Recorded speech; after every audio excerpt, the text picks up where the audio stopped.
할렐루야. 아멘. 오늘도 예배 자리에 나온 여러분들을 환영하고 축복합니다. 이 시간 함께 찬양하실 텐데요. 우리의 마음과 우리의 몸이 하나님께 온전히 반응하는 시간이 되기를 소망합니다.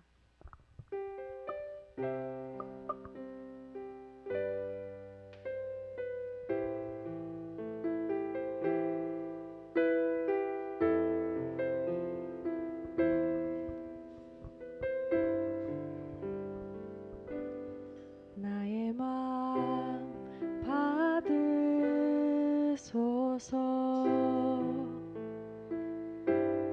오셔서 주님의 처소 삼으소서.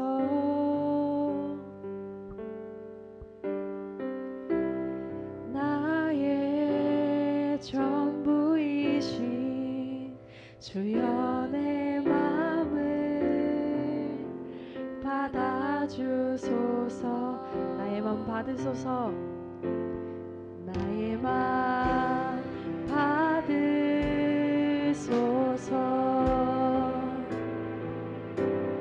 오셔서 주님의 처소 삼으소서.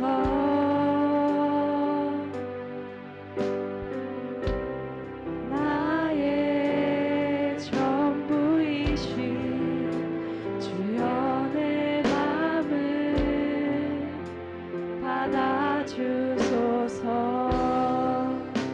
오 나의 맘을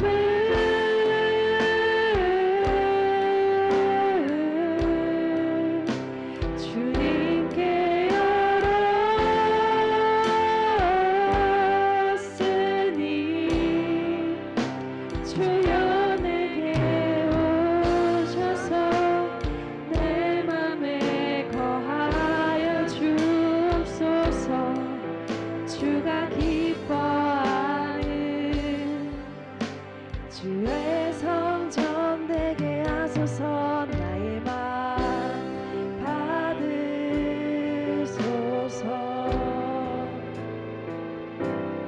오셔서 주님의 처소 삼으소서.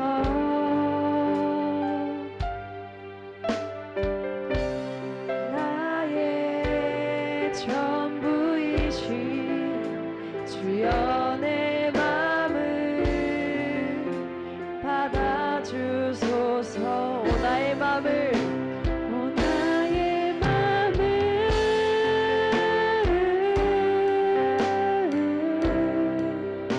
주님께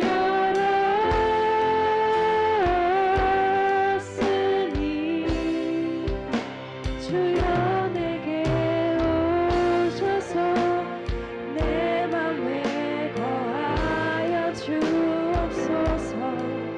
주가 기뻐하는 주의 전되게 주의 전되게 나의 맘을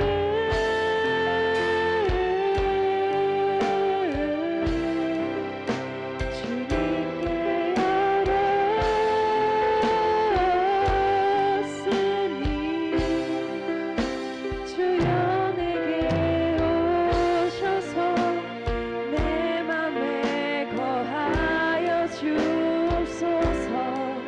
주가 기뻐하는 주의 성전 되게 하소서. 나의 맘 받으소서. 오셔서 주님의 처소 삼으소서.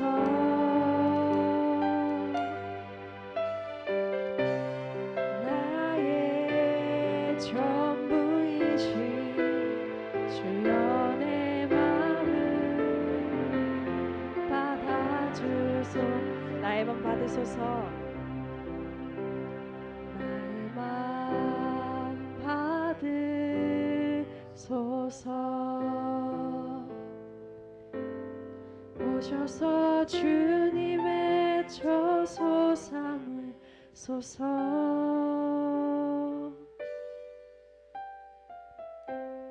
나의 전부이신 주여 내 맘을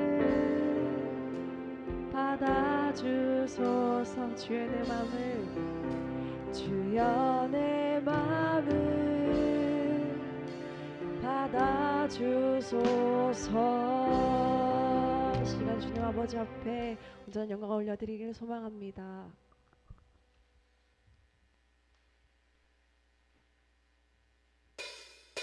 이 시간 다 함께 자리에 일어나셔서 우리 기쁨으로 박수 치시며 함께 찬양합시다.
나를 향한 주의 사랑.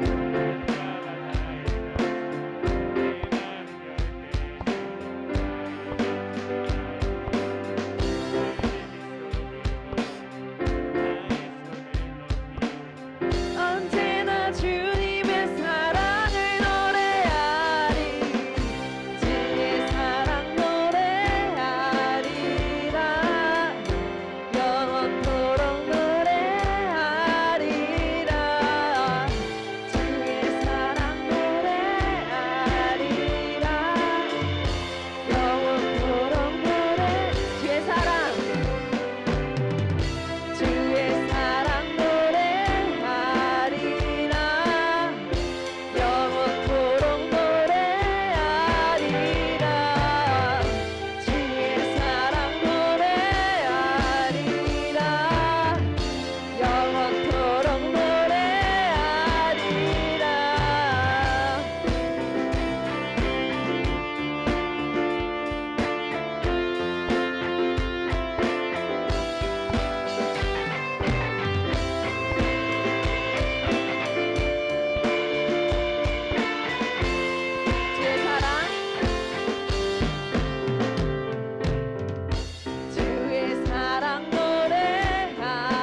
찬양합니다. 아멘.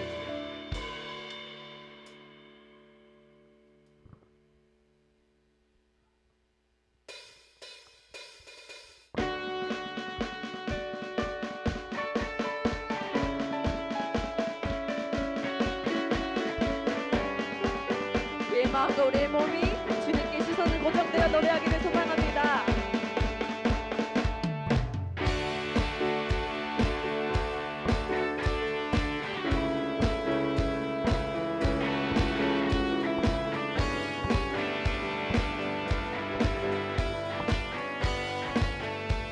내 맘에 눈을 여소서 내 맘에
거룩 거룩 거룩 거룩 거룩 거룩 거룩 거룩 거룩 거룩 주목의 하소 주님은 거룩하십니다.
주보게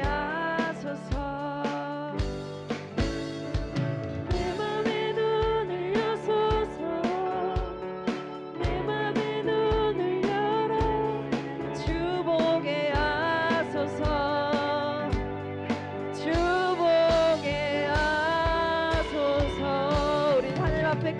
박수 올려드리겠습니다. 주님은 영광 받으시기 합당하십니다.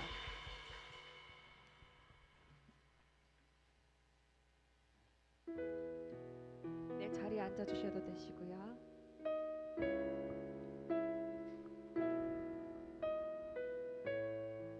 우리의 가는 길을 주님께서 항상 인도하여 주십니다.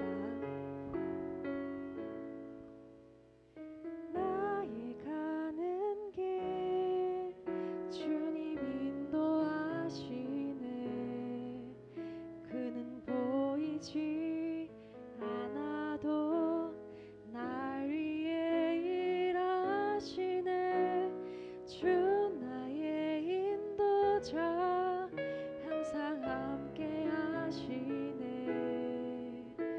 사랑과 힘 베푸시며 인도하시네. 인도하시네. 나의 가는 길 나의 가는 길 주님 인도하시네. 그는 보이지 않아도 날 위해 일하시네. 주 나의 인도자 항상 함께 하시네. 사랑과 힘 베푸시며 인도하시네. 인도하시네. 광야에 길을 만드시고 날 인도해. 사막에 강 만드신 것 보라. 하늘과 땅 변해도 주의 말씀 영원히 내 삶 속에 새 일을 행하리. 나의 가는 길 나의 가는 길 주님 인도하시네. 그는 보이지 않아도 날 위해 일하시네. 주 나의 인도자 항상 함께 하시네. 사랑과 힘 베푸시며 인도하시네. 인도하시네. 광야에 길을 만드시고 길을 만드시고 날 인도해. 사막에 강 만드신 것 보라. 하늘과 땅 변해도 주의 말씀 영원히 내 삶 속에 새 일을 행하리. 광야에 길을 만드시고 날 인도해. 사막에 강 만드신 것 보라. 하늘과 땅 변해도 주의 말씀 영원히 내 삶 속에 새 일을 행하리. 나의 가는 길 주님 인도하시네. 그는 보이지 않아도 날 위해 일하시네. 주 나의 인도자 항상 함께 하시네. 사랑과 힘 베푸시며 인도하시네. 인도하시네. 우리 실 함께 기도합시다. 그렇습니다. 주님, 나의 갈 길을 주님께서 하시고 사랑으로 항상 인도하여 주십니다. 때로는 앞이 보이지 않는 캄캄한 길일지라도 주님은 늘 우리와 함께 하시며 길을 열어주시고 길을 인도하여 주시는 하나님이심을 우리가 믿는 믿음 안에서 살아가게 하여 달라고 시간 함께 기도하며 나아갑시다.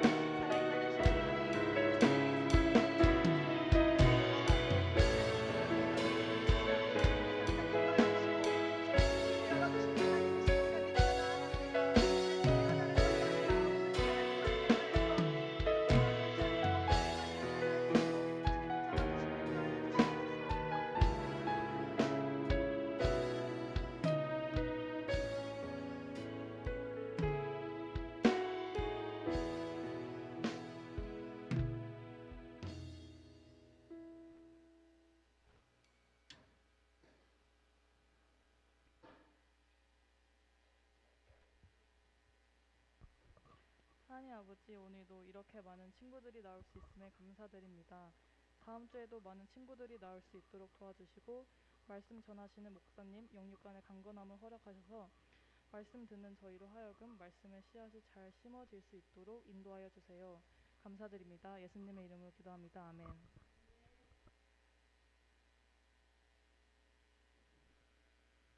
우리 같이 헌금하도록 하겠습니다.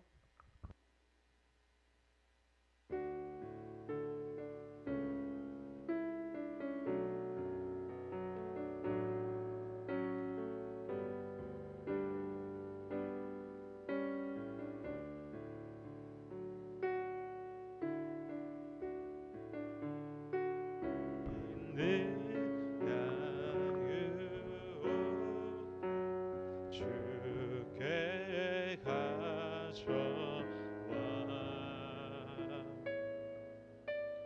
그 발 위에 힘 맞추고 깨뜨립니다.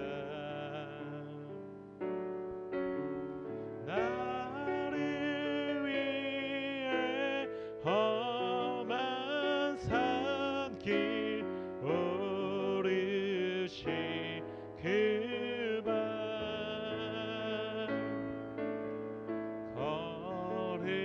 걸음마다 크신 사랑 새겨 놓았네. 사랑하는 주님 감사드립니다. 우리 학생들 이 예물을 하나님께 드립니다. 아버지 하나님, 정말 하나님의 것을 구별하여 드리는 손길들이 있습니다. 때로는 11조로, 때로는 비전센터 헌금으로, 때로는 감사의 예물로, 때로는 주일 예물로 하나님 구별해서 드리는 우리 사랑하는 학생들의 손길 하나하나에 그 손길을 받으시고 또 특히 바라옵긴 우리 학생들 공부하는 가운데 있습니다. 아버지 하나님, 우리 학생들의 지혜를 허락하셔서 하나님께서 귀히 쓰는 그릇으로 사용할 수 있도록 우리 학생들이 준비되게 하여 주시옵소서.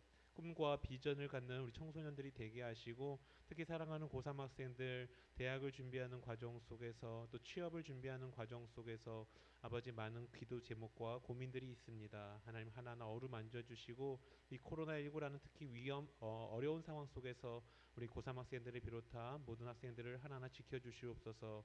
하나님의 선하신 뜻이 우리 고3 친구들의 그 앞길 가운데 하나하나 이루어지기를 주 간절히 소원합니다.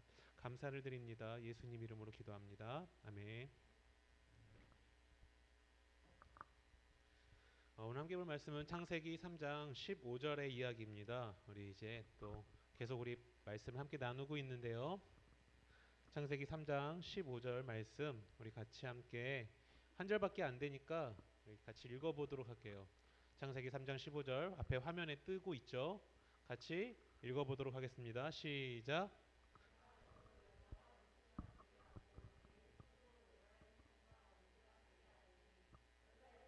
내 머리를 상하게 할 것이요 너는 그의 발꿈치를 상하게 할 것이니라 하시고. 아멘. 자, 말씀을 읽으면 끝에 아멘이라고 같이 하는 그렇게 이제 습관과 연습을 좀 드렸으면 좋겠어요. 자, 예수의 흔적을 찾아서라는 제목을 가지고 오늘 여러분과 함께 나눠보려고 합니다. 또 우리 학생들이 학교를 다니다 보니까 또 학교에서 코로나가 또 이렇게 나오기도 하고 그래서 또 몇몇 친구들이 보이지 못하는 것 같습니다. 하여튼 첫째도 건강 조심하시고 둘째도 건강 조심하시고 특히 우리 고3 학생들은 더욱더 사람 많이 모이는 데는 조금 조심하시고 그리고 마스크 잘 쓰고 다니시는 게 좋은 것 같아요. 그리고 자기 몸의 컨디션이 좀 좋지 않으면 사람이 모이는 곳은 가지 않는 게 조금 더 좋을 것 같아요. 건강한 친구들은 마스크 잘 하고 다니시면 괜찮을 것 같습니다. 아무튼 첫째도 건강, 둘째도 건강 조심하시기 바래요. 네, 조심하시기 바라고. 자, 이 사진을 하나 제가 준비했습니다. 혹시 이분이 누군지 아십니까? 예, 되게 후덕하게 생겼죠? 네, 뭐, 네. 아마 찬양팀을 하는 친구들은 이분이 누군지를 아실 거예요. 이분은 이제 심종호 간사라고 이제 마커스 예배 찬양 인도를 인도하는 인도자입니다. 그리고 이 마커스 한 근 5년인 것 같아요. 근 5년 동안 한국 CCM을 끌고 가는 팀 중에 하나가 이 마커스라는 예배팀입니다. 저도 예전에 이제 코로나 이전에는 학생들하고 많이 해오름교회 가서 이 마커스 찬양 집회도 다녔었고 그랬는데 요새는 참 이 코로나라는 것 때문에 그 집회 같은 데를 가기가 너무 힘든 것 같아요. 그래서 실은 우리 동관교회 같은 경우는 이 앞에 해오름교회 가깝거든요. 차로 가면 15분, 20분이면 갈 수 있는데 이 마커스 예배를 이렇게 현장에서 드리기에는 조금 지금 시기에는 어려운 것 같습니다. 어쨌든 이 심종호 간사를 비롯한 이 마커스라는 예배팀이 우리나라 한국 예배를 지금 끌고 가고 있는 팀 중에 하나인데 이 마커스라는 팀을 아는 친구들은 많을 겁니다. 근데 이 마커스의 의미가 혹시 뭔지 아는 친구 있나요? 마커스의 의미. 마커스의 의미를 혹시 아는 친구들이 있을까요? 네. 아마 잘 관심 없이 보지 않았으면은 아마 찬양팀 친구들도 잘 모를 거예요. 마커스라는 이름은요. 그들이 그렇게 얘기해요. 갈라디아서 6장 17절의 말씀을 자신들이 기반으로 했다라고 얘기를 해요. 그래서 6장 17절에 보니까 그 이후로는 누구든지 나를 괴롭게 하지 말라. 내가 내 몸에 예수의 흔적을 지니고 있노라. 이 예수의 흔적, 이 키워드에 아마 이 마커스라는 팀이 되게 큰 은혜를 받은 것 같아요. 그래서 이 흔적이라는 걸 가지고 그들이 이렇게 고민했다고 합니다. 흔적이라는 단어를 영어로 표기하니까 이렇게 마크라고 나와요. 마크. 그래서 어떤 흔적, 표시 이런 의미를 의미하죠. 마크가. 마크의 사람을 가리키는 ERS, ER과 복수형을 해서 ERS에서 마커스 이렇게 자기들이 만든 단어입니다. 이게 마커스가 성경에 있는 단어가 아니라 전 처음에 메이커인 줄 알았어요. 메이커 이렇게 했는 줄 알았더니 그게 아니라 마커스라 그래서 이렇게 자기들이 단어를 합성한 단어인데 그 의미가 뭐냐면은 예수의 흔적을 가진 사람들 또는 예수의 흔적을 만들어가는 사람들이 되겠다라는 그런 의미로 마커스라고 이름을 지었다라고 한다고 합니다. 이 마커스의 찬양팀의 이름처럼 우리는 예수를 믿고 예수의 흔적을 드러내는 사람들이 돼야 하는 것입니다. 즉 우리가 그리스도인이라고 얘기한다면 우리가 착각하는 것들이 있어요. 우리가 그리스도인이라고 얘기하면 교회를 다니는 것으로 자꾸 착각을 합니다. 교회만 다니는 것으로 착각을 하는 경우들이 굉장히 많은데 그거는 그리스도인이 아니라 썬데이 크리스찬입니다. 제가 매주 얘기를 하고 있는 것 같아요. 이 부분을. 그만큼 이 시대의 그리스도인들이 너무 썬데이 크리스찬에 머물러 있다라는 것입니다. 뭐 저도 마찬가지겠죠. 저도 목사라는 타이틀을 갖고 있지만 굉장히 똑같은 일과 똑같은 일상을 보내고 있다라는 것입니다. 그런데 성경은 결코 그렇게 해서는 안 된다라고 얘기해요. 오늘 이 마커스라는 단어에서 보듯이 예수를 믿는 사람들은 자기 안에 예수의 흔적을 가져야 하고 더 나아가서는 예수의 흔적을 만들어내는 사람이 되어야 된다는 거예요. 쉽게 얘기하면 예수 믿는 사람들이 여러분의 삶의 바운더리 안에서 예수의 모습을 보여주는 자들이 되어야 된다는 것입니다. 여러분을 통해서 이 시대가 바뀔 수 있습니다. 여러분 우리나라에 처음 복음이 들어와서 그 대부흥 운동이 일어난 적이 있었어요. 근데 그 대부흥 운동의 시발점은 결국 우리가 예수를 알고 예수로 돌아갈 때 그 운동이 일어났던 거예요. 그래서 초대교회 목사님들을 보면 한국교회 목사님들을 보면 그때의 그 신앙을 보면 이 말씀 예수를 붙잡고 예수의 흔적을 믿지 않는 사람들에게 보여주었던 것입니다. 그래서 우리가 일제강점기 때도 이 독립운동에 가장 앞장섰던 사람들이 그리스도인들이 굉장히 많아요. 왜냐? 그것이 곧 하나님의 가르침이기 때문에. 하나님의 말씀을 우리가 온전히 전할 수 있는 길이 바로 해방과 독립이었기 때문에, 하나님을 온전히 믿을 수 있는 방법이 바로 그거였기 때문에, 그래서 많은 목사님들과 많은 그리스도인들은 자신이 예수쟁이면 그 예수의 흔적을 드러냈다라는 것입니다. 즉 예수의 흔적이라는 건 우리가 예수의 영향력을 여러분 주위에 있는 학교, 학원 또는 가정에서 그 흔적을 드러내는 사람들이 돼야 한다라는 것입니다. 그렇다면 이 성경에서는 예수의 흔적이 어디에서 나타나기 시작할까요? 성경에서 예수라는 단어가 처음 등장하는 건 우리가 알다시피 신약 성경 마태복음 1장에서 나타납니다. 근데 우리가 성경을 읽다 보면 구약에는 예수가 나타나지 않아요. 그러면 구약에는 예수가 없고 신약에만 예수가 있는 것일까요? 아니라는 거죠. 구약에서도 이 예수를 분명히 얘기는 하고 있어요. 구약은 예수라는 단어를 사용하진 않지만 예수가 온다라는 것을 점차적으로 보여주고 있습니다. 그래서 성경학자들은 이렇게 얘기해요. 구약은 앞으로 오실 예수를 소개해주는 내용이고, 신약은 구약에서 말한 예수가 이 땅에 왔다라는 걸 보여주는 것이다. 자, 그래서 우리는 오늘 이 창세기 3장을 통해서 구약에서 가장 처음으로 언급된, 구약에서 가장 처음으로 말하는 예수에 대한 이야기를 해보려고 합니다. 우리가 지난 한 달 동안 창세기를 보고 있습니다. 창세기 1장에 천지창조가 나오죠.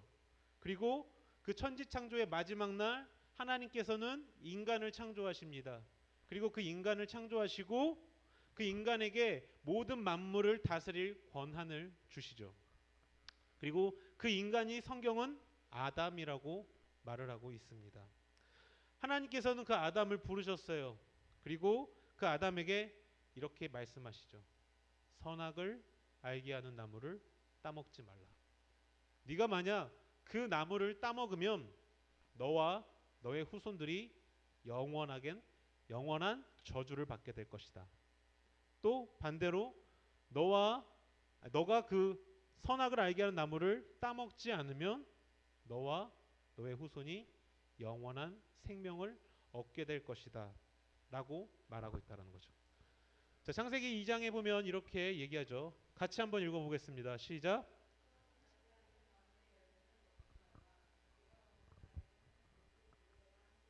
그렇죠. 이 얘기는요, 여러분 논리적으로 도출해야 돼요. 내가 먹는 날에는 반드시 죽는다라는 것은 먹지 않으면 반드시 산다라는 게 전제되어 있는 거예요. 그러니까 선악을 알게 한 나무를 따먹으면 너는 죽어. 근데 너는 따먹지 않으면 너는 살아. 영원히 살 수 있을 것이야. 이 약속을 해준 것입니다. 그런데 성경은 이렇게 얘기해요. 아담이 그 하나님의 약속을 어기고 선악과를 따먹었다라고 성경은 얘기합니다. 그로 인해 하나님께서는 이러한 일에 대해서 매우 안타까워하십니다. 하나님의 말씀을 지키지 않았던 이 아담에 대해서 굉장히 슬퍼하십니다. 그리고 그들을 향해 하나님이 심판을 말씀하신다라는 거죠. 그것이 창세기 3장의 내용인데, 특히 오늘 이 3장의 내용은 아담, 하와에 대한 내용이 아니라 뱀에 대한 심판의 이야기입니다. 창세기 3장 14절에 보면은 이렇게 되어 있습니다.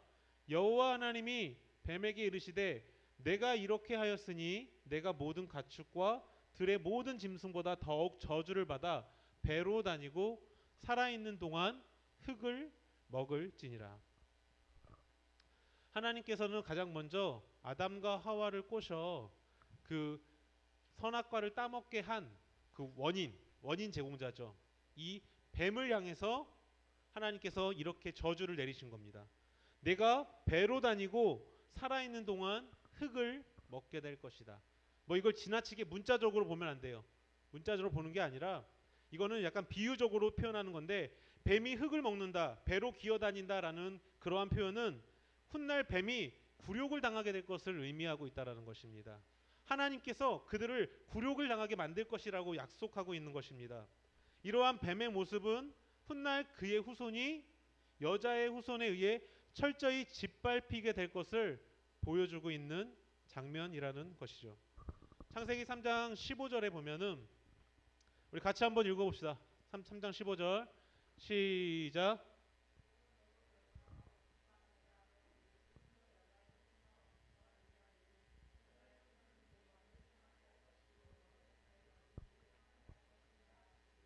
네. 자, 하나님께서는 이제 뱀과 여자 그리고 뱀의 후손과 여자의 후손이 서로 원수가 되게 한다라고 약속을 합니다. 그러니까 원수라는 건 그 서로 이제 얼굴을 보면 얼굴을 붉히는 대적 관계가 된다라는 그런 의미겠죠. 자, 뱀과 여자가 서로 원수가 돼서 여러분 창세기 2장을 보면 뱀과 여자가 서로 친했어요. 그래서 뱀이 여자한테 꼬시잖아요. 야, 선악과를 따먹어봐. 야, 아담아, 선악과를 따먹어봐. 이렇게 유혹을 한단 말이에요. 근데 이러했던 그 죄의 친밀한 관계를 갖고 있었던 그들이 이제 하나님의 심판을 받고 나서는 뱀과 그 여자가 서로 원수가 되게 한다라고 말씀하고 있다라는 것이죠. 의자를 좀 갖고 가. 거기 불편하게 앉지 말고. 예, 의자를 좀 선생님들 준비해 주세요. 너무 붙어 있으면 좀 위험하거든요. 네. 네. 서로 안전을 위해서니까 이해해 주시고.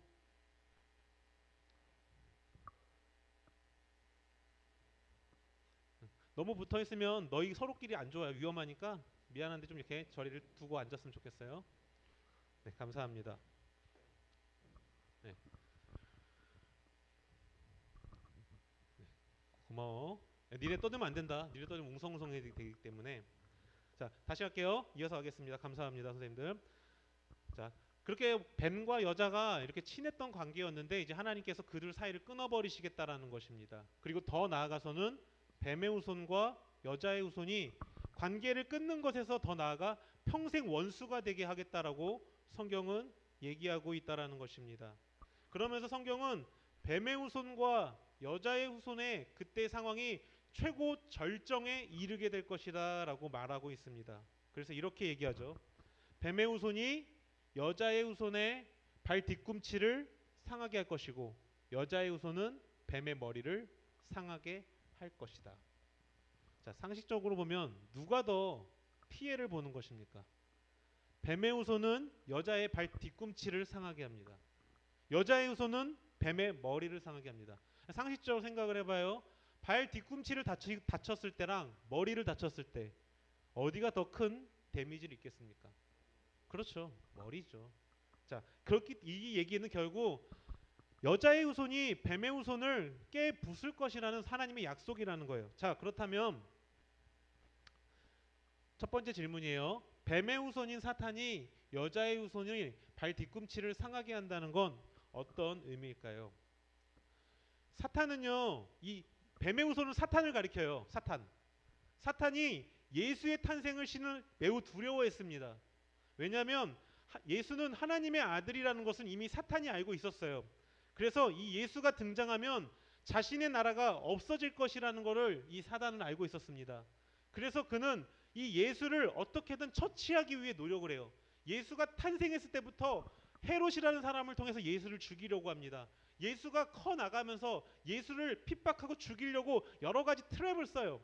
예수가 마태복음 5장에 그 광야에서 40일을 금식할 때 사탄은 그 예수 앞에 가서 자꾸 하나님 말씀을 떠나라고 유혹을 합니다. 그리고 그래도 예수가 하나님 말씀에 따라 살자 이 예수를 죽이기 위해서 유대인들을 통해서 모함하고 심지어 최종으로는 가룟 유다라는 제자가 예수를 팔기까지 만들죠. 사탄은 이 예수가 태어남으로 인해 자신의 사단의 나라가 없어질 것을 무서워했습니다. 그래서 어떻게든 하나님이자 하나님의 아들인 예수를 죽이려고 했다라는 것이죠. 그래서 그를 준비했던 것이 바로 가롯 유다, 예수의 제자라고 우리가 알고 있는 그의 등장입니다. 누가복음 22장 3절에 이렇게 나와요. 12 중에 하나인 가롯인이라 부르는 유다가 사탄에 들어갔더라. 이 사탄이 유다를 꼬십니다. 그리고 유다가 그 사탄의 유혹에 넘어가요. 마치 하와가 뱀의 유혹에 의해서 선악과를 따먹었던 것처럼 오늘 가롯 유다, 예수의 제자라는 그 가롯 유다도 사탄의 유혹에 넘어가 예수를 팔았다는 것입니다. 성경은 그 예수를 은 30냥에 팔았다고 얘기를 해요. 은 30냥. 은 30냥은 당시에 노예의 품삯이었습니다. 노예를 팔면 은 30냥을 받았대요. 은 30냥을 오늘날의 기준으로 했더니 60만 원인가? 60만 70만 원밖에 되지 않는, 예수를 단돈 60만 원 70만 원을 위해서 팔았다라는 거예요. 자기 스승을.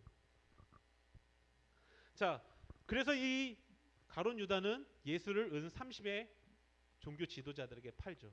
그리고 종교 지도자들은 군중을 선동하기 시작합니다. 그래서 사람들이 모였을 때 이 예수가 하나님을 모독했다라고 이렇게 모함을 해서 이 예수를 죽이죠. 그게 성경의 십자가 사건이라고 성경은 얘기하고 있습니다. 종교 지도자들과 유대인들은 예수를 모함해서 예수를 죄인으로 몰아세우고 그리고 그를 죽이는 일을 행하게 됩니다. 사탄이 예수가 죽었을 때 그는 기뻤을 것입니다. 자기의 대적이 죽었어요. 여러분 생각해 보세요. 여러분이 싫어하던 친구가 나랑 끝나버리면, 안 좋은 일이 생기면 어떻습니까? 우리는 일반적으로 그렇게 돼요. 내가 정말 싫어하는 애가 나쁜 일 당하면 속으로 고소해야죠. 아우 잘됐다. 저 새끼 저거 나랑 겁나 사이 안 좋았는데 저 새끼 저거 겁나 잘난 척하고 막 째더니 아이고 잘됐네. 속으로 그렇게 얘기하겠죠. 속으로. 겉으로는 야 너 정말 안 됐다라고 얘기하겠지만, 나랑 사이가 안 좋고 나랑 싸웠던 애가 잘못되면은, 우리는 인간이기 때문에 저도 마찬가지예요. 저랑 싫어하는 사람이 잘못되면 솔직히 말해서 목사지만 통쾌해요. 아우 잘됐네. 그런 만 가지면 안 되죠. 안 되는데 저도 사람인지라 막 나한테 나쁜 짓 하고 막 못된 짓 한 사람들이 막 안 되면은 아유 자업자득이다, 쌤통이다, 그런 생각을 한다라는 거죠. 자, 사탄은요 이 결과가 자기가 승리한 줄 알았단 말이에요. 하나님의 아들 예수가 죽었잖아요. 자신의 노력을 죽었잖아요. 그렇다면 결국 이 얘기는 자신이 하나님한테 승리했다라는 그런 굉장한 포부심과 기쁨이 있었을 거예요. 그리고 사탄이 지배하는 나라가 더 커질 것이라는 기대를 했다라는 거예요. 자, 사탄이 예수를 죽인 사건, 이것이 바로 오늘 성경이 말하는 뱀의 후손이 여자의 후손의 뒤꿈치를 상하게 한다라는 거예요. 사탄이 예수를 죽인 사건, 사람을 통해서 예수를 죽인 사건이 바로 이 발꿈치를 상하게 한다는 거죠. 자, 이거 노란색으로 쓰여진 글자 우리 함께 같이 읽어볼게요. 시작. 사탄은 인간을 미혹해 예수님을 십자가에서 죽였습니다. 자, 사탄은 승리한 줄 알았어요. 근데 성경은 이렇게 얘기해요. 여자의 후손인 예수가 사탄의 머리를 상하게 했다. 사탄은 예수가 죽음으로 자기의 나라가 세워질 것을 기대했습니다. 이겼다고 생각했어요. 자신이 위너라고 생각했습니다. 근데 성경은 그렇게 얘기하지 않는다는 거죠.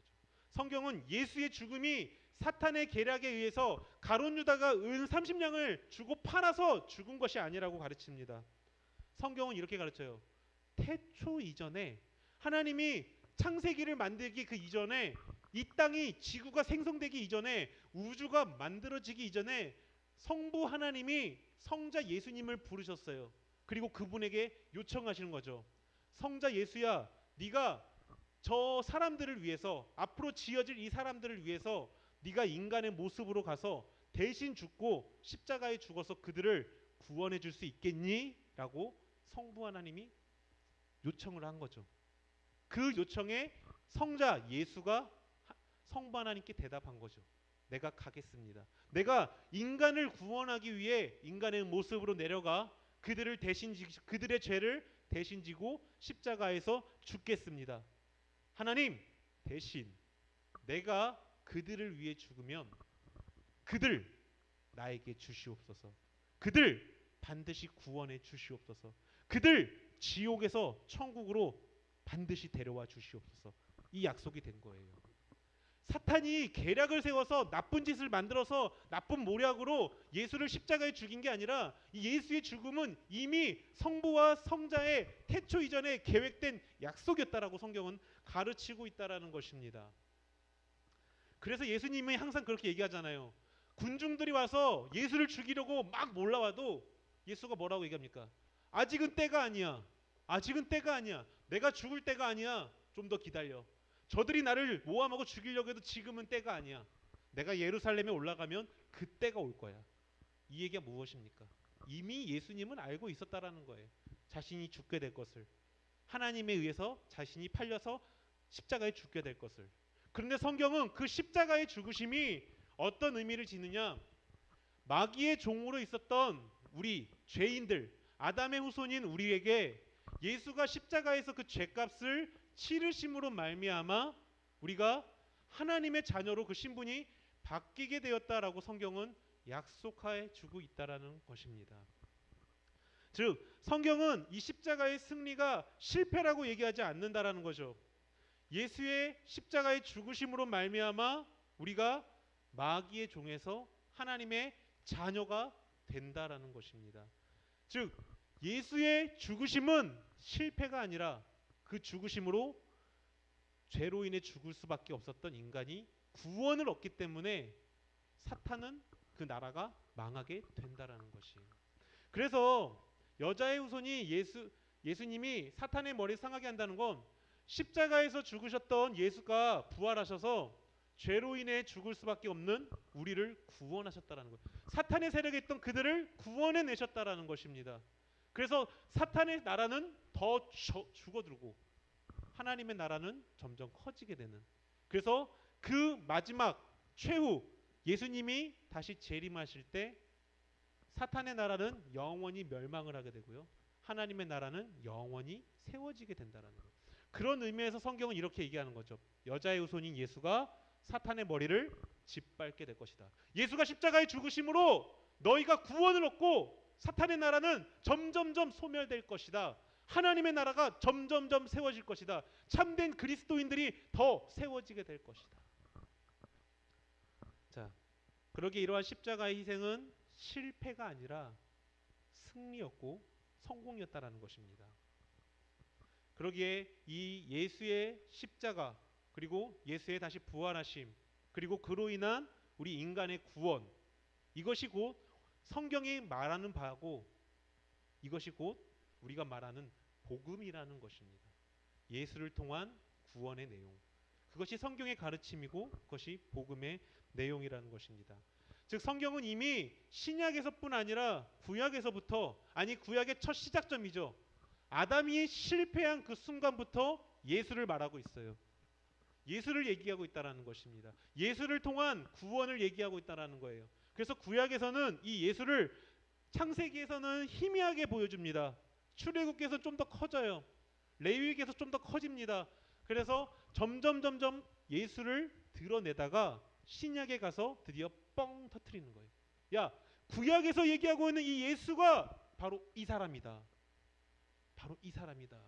그게 신약이에요.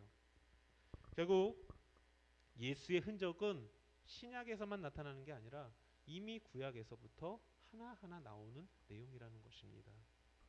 그리고 이 구약에서는 앞으로 오실 예수를 소개하고, 신약은 그 구약에서 말한 예수가 이 땅에 오셨다. 우리에게 오셨다. 자, 그렇다면 말씀을 정리해 봅시다. 그렇다면 우리 이 시대는요, 우리는 그리스도인이에요. 예수를 믿는, 그 2000년 전에 오셨던 예수를 믿는 사람들이라는 것입니다. 성경은 이렇게 얘기해요. 2000년 전에 오신 그 예수는 구약 이전부터 있었던 예수고 그 예수를 통해 우리가 구원을 받는다고 얘기를 해요. 그래서 우리가 누구든지 그 예수를 믿으면 구원을 받는데요. 그럼 그 예수를 믿는 자들이 어떻게 돼야 되는가? 오늘 첫 시작에 제가 그 얘기 했었죠. 마커스라고. 예수의 흔적을 가진 자들, 우리는 그 예수의 흔적을 만들어가는 자들이 되어야 되는 거예요. 이제 예수를 믿는 사람들은 이제 믿는 것에서 더 나아가 예수의 흔적을 만들어가는 사람이 되어야 합니다. 여러분을 통해서, 나 한 사람을 통해서 예수가 드러나고, 여러분을 통해서 믿지 않는 친구들이 예수를 알게 되는 바로 그 한 사람이 여러분이 되시길 주님의 이름으로 부탁드립니다. 우리 함께 기도할게요. 오늘 함께 기도할 때 우리 학생 중에 정말 예수를 아직도 모르는 친구들, 예수를 알지 못하는 친구들, 예수를 믿게 해달라고 기도했으면 좋겠습니다. 그리고 예수를 믿는 친구들은 그 예수의 흔적이 나뿐만 아니라 내 주위 친구들에게도, 특히 오늘 이 자리에 온 우리 모든 고등부 친구들에게 예수의 흔적이, 예수의 향기가 드러나는 내가 되게 해달라고. 세상 속에서, 학교에서, 학원에서, 가정에서 예수쟁이다운, 예수를 믿는 사람 같은 그런 모습을 드러내게 해달라고 우리 함께 기도하며 나가시겠습니다. 사랑하는 주님, 하나님, 우리 사랑하는 학생들 예수 안에서 예수를 믿게 하여 주시옵소서. 하나님, 예수를 통해 구원이 있다라고 성경은 얘기합니다. 예수를 통해 오직 진리가 있다라고 얘기를 합니다. 아버지, 우리 사랑하는 학생들 오늘 이 자리에 정말 피곤하고 몸이 무거운 가운데서 친구들과 놀아야 되는데 모든 것을 포기하고 이 예배의 자리에 나왔습니다. 아버지, 고1에서 고3에 이르는 모든 친구들 예수를 알게 하시고 그저 교회를 왔다가 찍고 돌아가는 것이 아니라 예수를 믿고 예수를 위해서 살아갈 수 있는 예수의 흔적을 가지고 예수의 흔적을 드러내는 한 명 한 명이 되게 도와주시옵소서. 아버지 하나님, 특히 바라옵긴 우리 고3 학생들 지혜를 더 허락하여 주시옵시고 이들이 이제 대학이라는 관문, 취업이라는 관문 앞에서 정말 그들이 하나님께 기도하기를, 하나님 나를 통해서 예수의 흔적이 나타나게 해달라고. 대학 가운데 나를 통해서 예수의 흔적이 나타나고 취업 가운데 나를 통해 예수의 흔적이 나타나게 해달라고. 세상 속에서 예수의 흔적을 드러낼 수 있는 사람이 되게 해달라고. 그 일을 통해, 그 일을 위해 나를 사용하게 해달라고. 우리 고3 학생들한테 또 특별히 복을 더하여 주시옵소서. 아버지 하나님, 우리 학생들 지키고 보호하여 주시옵소서. 사랑하는 주님, 감사를 드립니다.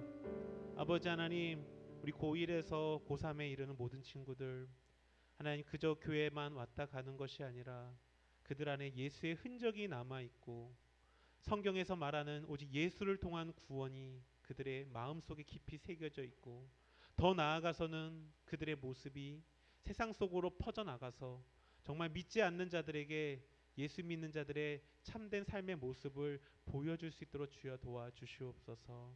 아버지 하나님, 우리 학생들 연약하고 부족합니다.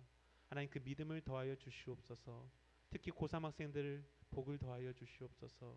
그들의 가는 길 오직 하나님께서만 아시고 하나님께서만 기억하시나니 그들의 길을 하나하나 이끌어 주시고 위로하여 주시옵소서. 감사를 드립니다. 예수님 이름으로 기도합니다. 아멘. 이제는 우리 주 예수 그리스도의 은혜와 하나님 아버지의 무한하신 사랑하심과 성령의 교통 역사하신 은총이 예수의 흔적을 갖고 예수의 흔적을 드러내기 위해 살아가는 우리 학생들 머리 위에 이제로부터 영원토록 함께 있을지어다. 아멘. 1번 광고는 제가 하겠습니다. 첫 번째 광고가 아마 우리 성경 읽기를 같이 하고 있습니다. 근데 원래 지난주부터 시작이 돼야 되는데 선생님들과 조금 회의하면서 수정한 사항들이 있어갖고 이번 주에 다시 처음부터 시작하려고 합니다. 범위는 매주 월, 화, 수, 목, 금 5일인데 잘 보면 하루에 2장밖에 안 됩니다. 하루에 2장씩 성경을 읽으시면은 다음 주에 와서 여기 다들 반별로 지금 써 있죠. 신약 성경 통독 여기 보면 2학년 1반 미연쌤에서 미연쌤, 김강민, 신재은, 최민서 반별로 다 적어놨어요. 그래서 체크를 하시면 돼요. 체크를 하면은 뭐가 좋느냐? 여러분 선물이 있습니다. 근데 선물이 저번에 우리 했던 것처럼 막 자질구레한 거 주지 않아요. 저번에 우리가 에어팟을 줬거든요. 선생님들 에어가 아니라 진짜예요. 근데 물론 이거 마태복음 1장 2장 한 번 읽고 나서 에어팟 주면은 교회가 그렇게 부자는 아니에요. 부자는 아니고 이제 목표가 우리가 신약 성경 다 1독을 하는 게 목표예요. 한 번 읽는 게 목표인데 여러분들 마음에 딱 양심적으로 우리가 할 거예요. 읽었는지 안 읽었는지 자기만 아니까 읽은 친구들은 선생님들께 얘기해 주시면 돼요. 그래서 저 어디부터 어디까지 읽었어요 해서 그것을 쭉 읽은 친구들은 선생님들과 정말 어떤 좋은 선물을 줄까 서로 이야기하고 있습니다. 그러니까 우리 학생들 매주 참석하셔서 조금이라도 읽으면 분명히 다 체크가 되니까 선물이 있어요. 그러니까 모두들 참여해 주시길 바랍니다. 자, 두 번째 광고는 우리 영삼쌤이 나와서 같이 진행하도록 하겠습니다.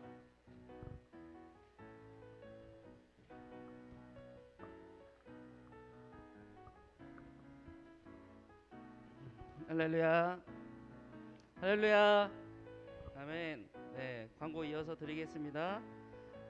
우리 성경 이 통독 이벤트를 아까 목사님이 말씀해 주셨는데 우리 친구들 그냥 뭐 다른 상품을 받는 게 아니라 하나님 말씀을 우리가 교회 다니는 친구로서 고등부 친구로서 좀 말씀을 좀 사랑하는 마음으로 그렇게 시작해 주셨으면 좋겠습니다.